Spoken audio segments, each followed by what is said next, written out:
प्रिय भक्तों, अगर आप भी चाहते हैं कि आप शनि देव की कुदृष्टि से बचे रहें और आपको शनि देव की सिर्फ आशीर्वाद और असीम कृपा ही प्राप्त हो, तो आप इस महामंत्र का जाप अवश्य करें। इस मंत्र के नियमित 108 बार जाप करने से नकारात्मक ऊर्जा और बुरी शक्तियां समाप्त होती हैं। काला जादू, टोना टोटका और तंत्र बाधा, काला जादू, टोना टोटका और तंत्र बाधा का नाश होता है। व्यक्ति का तेज और आत्मविश्वास बढ़ता है और साथ ही शनि देव की कृपा से उसे अथाह धन की प्राप्ति होती है।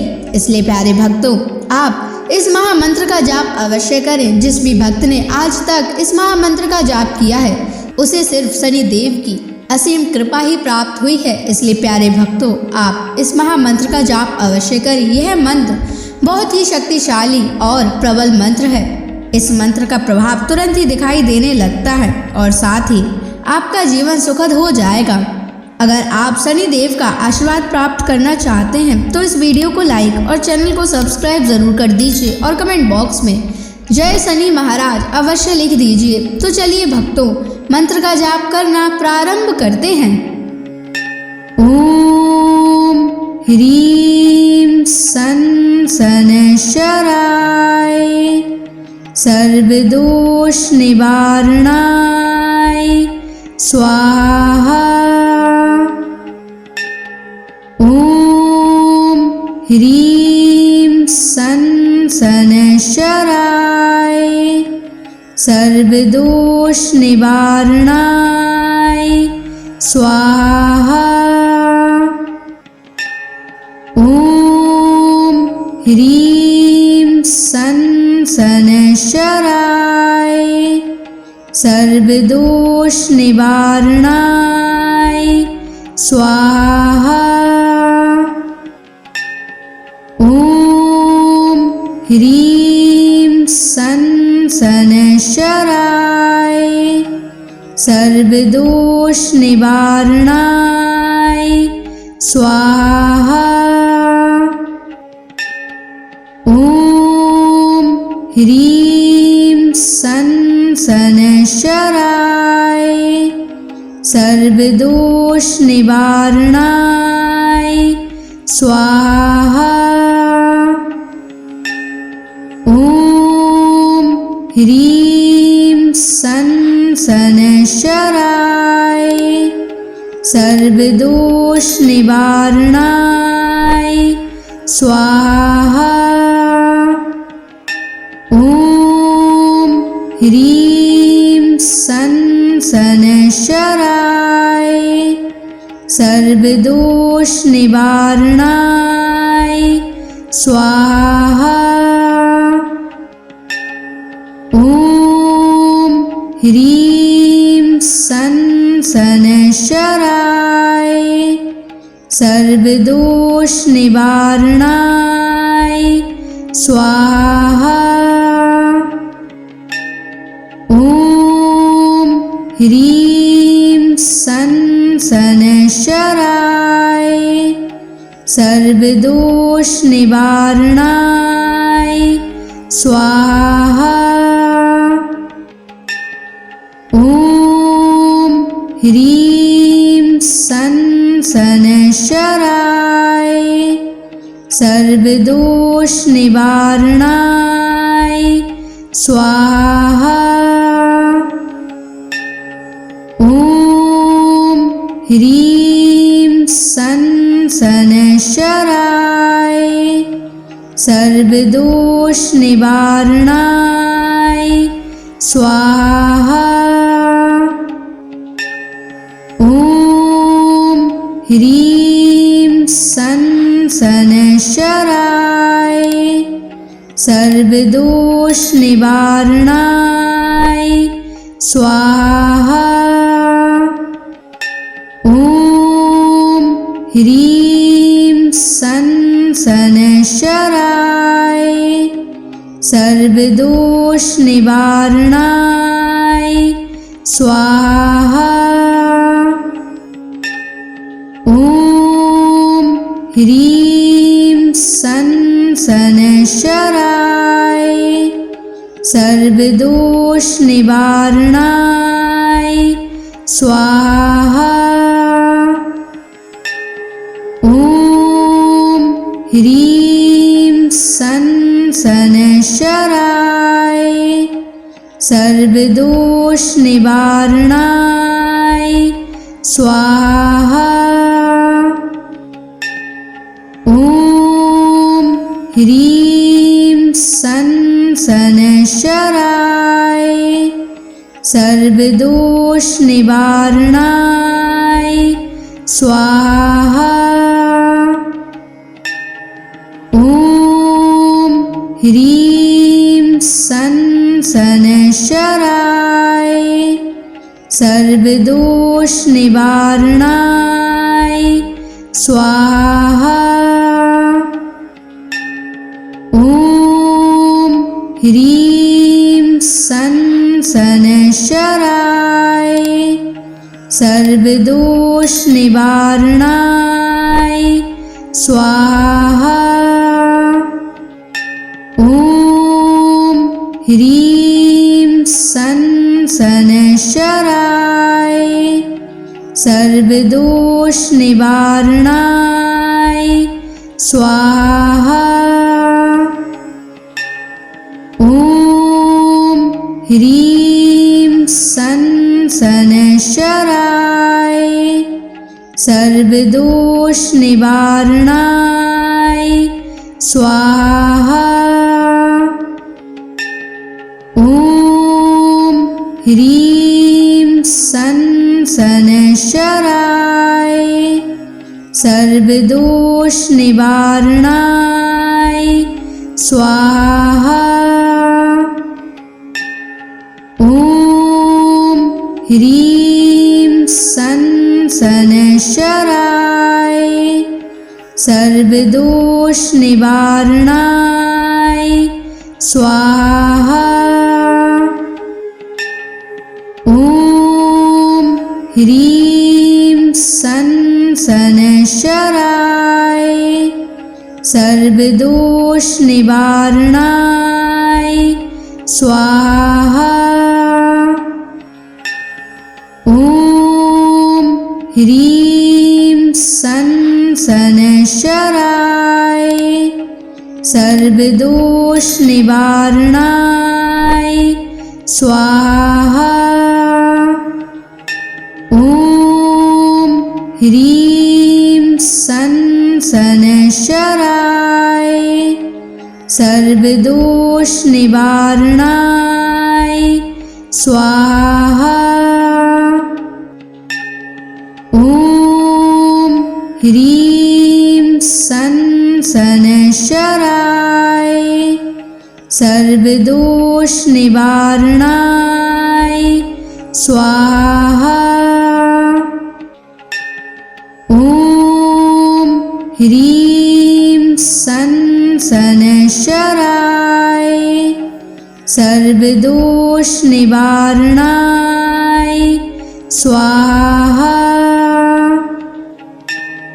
ॐ ह्रीं सन् शनैश्चराय सर्वदोषनिवारणाय स्वाहा। ॐ ह्रीं सन् शनैश्चराय सर्वदोषनिवारणाय स्वाहा। ॐ ह्रीं सन् शनैश्चराय सर्वदोषनिवारणाय स्वाहा। ॐ ह्रीं सन् शनैश्चराय सर्वदोषनिवारणाय स्वाहा। ॐ ह्रीं सन् शनैश्चराय सर्वदोषनिवारणाय स्वाहा। ॐ ह्रीं सन् सनशराय सर्वदोष निवारणाय स्वाहा। ॐ ह्रीं सनशराय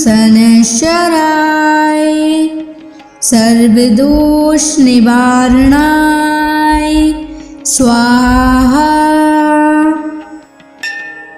ॐ ह्रीं सनशराय सर्वदोष निवारणाय स्वाहा। ॐ ह्रीं सनशराय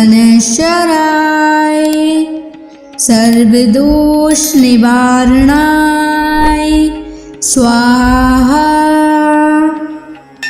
ॐ ह्रीं सनशराय सर्वदोष निवारणाय स्वाहा। ॐ ह्रीं सनशराय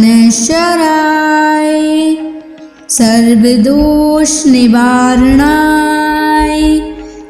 स्वाहा। ॐ ह्रीं सनशराय सर्वदोष निवारणाय स्वाहा।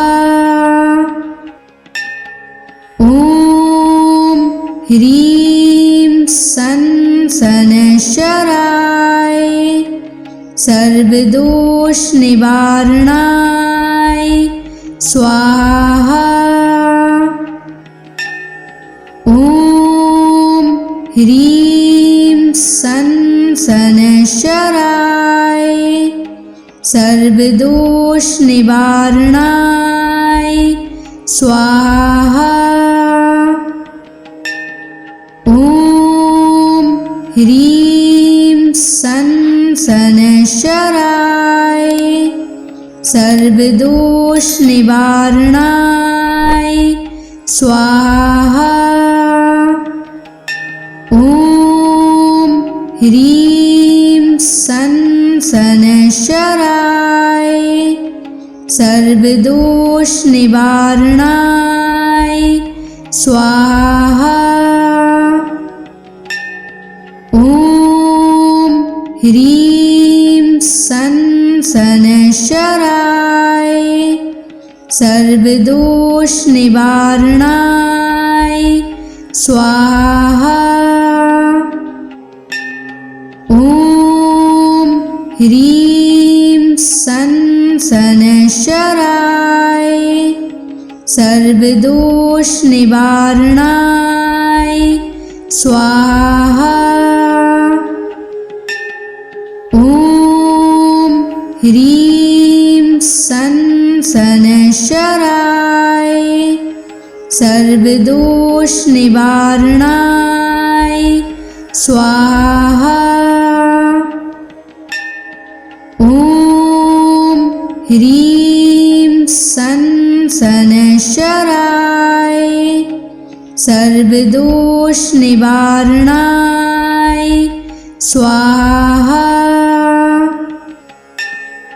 ॐ ह्रीं सनशराय सर्वदोष निवारणाय स्वाहा।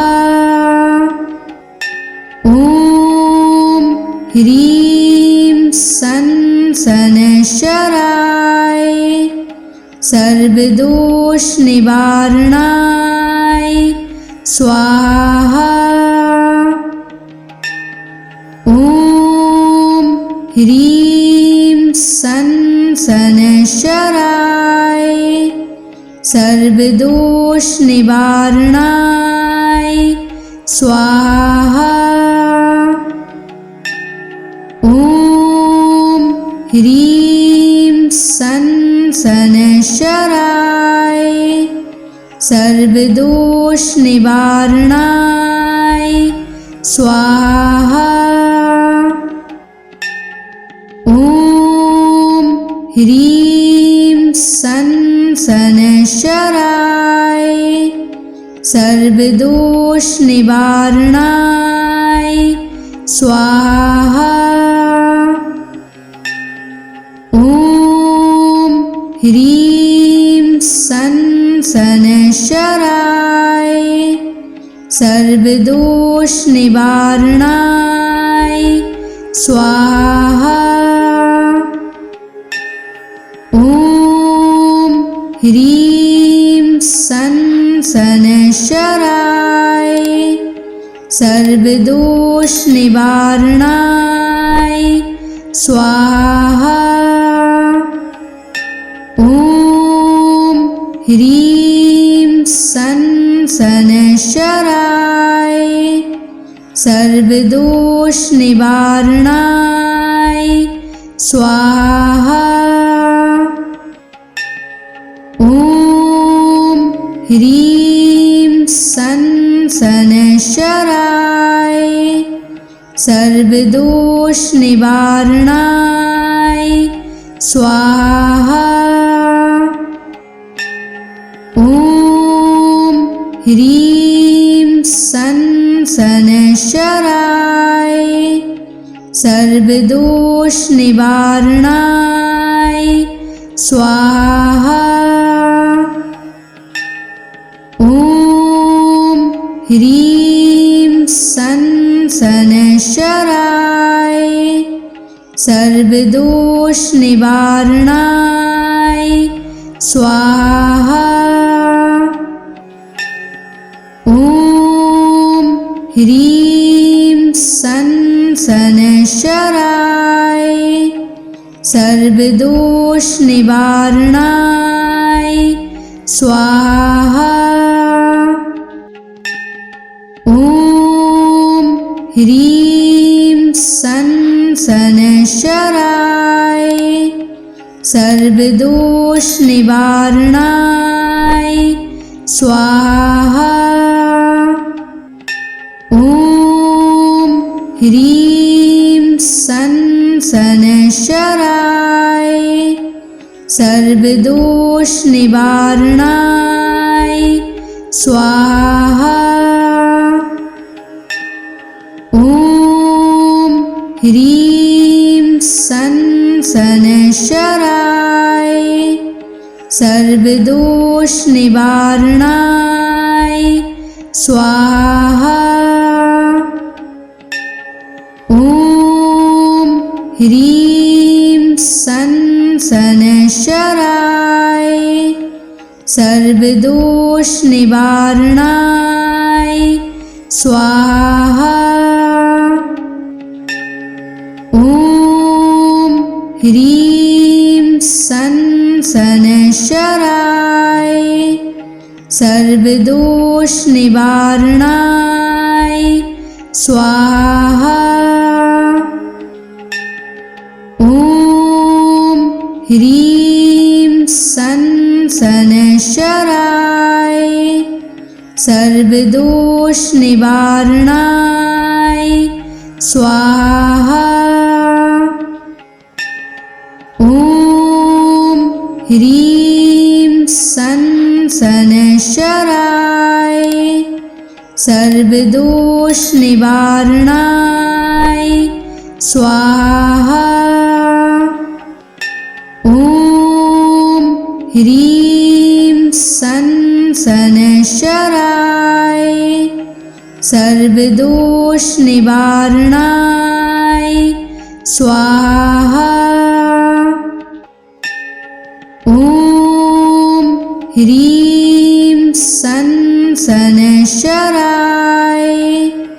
सर्वदोष निवारणाय स्वाहा। ॐ ह्रीं सन शनैश्चराय सर्वदोष निवारणाय स्वाहा। ॐ ह्रीं सन शनैश्चराय सर्वदोष निवारणाय स्वाहा।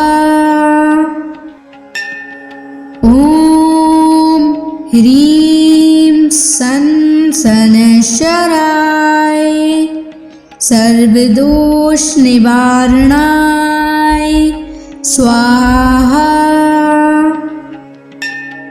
ॐ ह्रीं सन् शनैश्चराय सर्वदोषनिवारणाय स्वाहा। ॐ ह्रीं सन् शनैश्चराय सर्वदोषनिवारणाय स्वाहा। ॐ ह्रीं सन् शनैश्चराय सर्वदोषनिवारणाय स्वाहा। ॐ ह्रीं सन् शनैश्चराय सर्वदोषनिवारणाय स्वाहा। ॐ ह्रीं सन् शनैश्चराय सर्वदोषनिवारणाय स्वाहा। ॐ ह्रीं सन् शनैश्चराय सर्वदोषनिवारणाय स्वाहा। ॐ ह्रीं सन् शनैश्चराय सर्वदोषनिवारणाय स्वाहा। ॐ ह्रीं सन् शनैश्चराय सर्वदोषनिवारणाय स्वाहा। ॐ ह्रीं सन् शनैश्चराय सर्वदोषनिवारणाय स्वाहा। ॐ ह्रीं सन् शनैश्चराय सर्वदोषनिवारणाय स्वाहा। ॐ ह्रीं सन् शनैश्चराय सर्वदोषनिवारणाय स्वाहा। ॐ ह्रीं सन् शनैश्चराय सर्वदोषनिवारणाय स्वाहा। ॐ ह्रीं सन् शनैश्चराय सर्वदोषनिवारणाय स्वाहा। ॐ ह्रीं सन् शनैश्चराय सर्वदोषनिवारणाय स्वाहा। ॐ ह्रीं सन् शनैश्चराय सर्वदोषनिवारणाय स्वाहा। ॐ ह्रीं सन् शनैश्चराय सर्वदोषनिवारणाय स्वाहा। ॐ ह्रीं सन् शनैश्चराय सर्वदोषनिवारणाय स्वाहा। ॐ ह्रीं सन् शनैश्चराय सर्वदोष निवारणाय स्वाहा। ॐ ह्रीं सं शनैश्चराय सर्वदोष निवारणाय स्वाहा। ॐ ह्रीं सं शनैश्चराय सर्वदोष निवारणाय स्वाहा। ॐ ह्रीं सं शनैश्चराय सर्वदोष निवारणाय स्वाहा। ॐ ह्रीं सं शनैश्चराय सर्वदोष निवारणाय स्वाहा। ॐ ह्रीं सं शनैश्चराय सर्वदोष निवारणाय स्वाहा। ॐ ह्रीं सं शनैश्चराय सर्वदोष निवारणाय स्वाहा। ॐ ह्रीं सं शनैश्चराय सर्वदोष निवारणाय स्वाहा। ॐ ह्रीं सं शनैश्चराय सर्वदोष निवारणाय स्वाहा। ॐ ह्रीं सं शनैश्चराय सर्वदोष निवारणाय स्वाहा। ॐ ह्रीं सं शनैश्चराय सर्वदोष निवारणाय स्वाहा। ॐ ह्रीं सं शनैश्चराय सर्वदोष निवारणाय स्वाहा। ॐ ह्रीं सं शनैश्चराय सर्वदोष निवारणाय स्वाहा। ॐ ह्रीं सं शनैश्चराय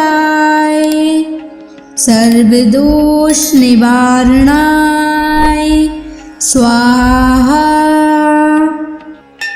ॐ ह्रीं सं शनैश्चराय सर्वदोष निवारणाय स्वाहा। ॐ ह्रीं सं शनैश्चराय सर्वदोष निवारणाय स्वाहा। ॐ ह्रीं सं शनैश्चराय सर्वदोष निवारणाय स्वाहा। ॐ ह्रीं सं शनैश्चराय सर्वदोष निवारणाय स्वाहा। ॐ ह्रीं सं शनैश्चराय सर्वदोष निवारणाय स्वाहा। ॐ ह्रीं सन शनैश्चराय सर्वदोष निवारणाय स्वाहा। ॐ ह्रीं सन शनैश्चराय सर्वदोष निवारणाय स्वाहा। ॐ ह्रीं सन शनैश्चराय सर्वदोष निवारणाय स्वाहा। ॐ ह्रीं सन शनैश्चराय सर्वदोष निवारणाय स्वाहा। ॐ ह्रीं सन शनैश्चराय सर्वदोष निवारणाय स्वाहा। ॐ ह्रीं सन शनैश्चराय सर्वदोष निवारणाय स्वाहा। ॐ ह्रीं सन शनैश्चराय सर्वदोष निवारणाय स्वाहा। ॐ ह्रीं सन शनैश्चराय सर्वदोष निवारणाय स्वाहा। ॐ ह्रीं सन शनैश्चराय सर्वदोष निवारणाय स्वाहा। ॐ ह्रीं सन शनैश्चराय सर्वदोष निवारणाय स्वाहा। ॐ ह्रीं सन शनैश्चराय सर्वदोष निवारणाय स्वाहा।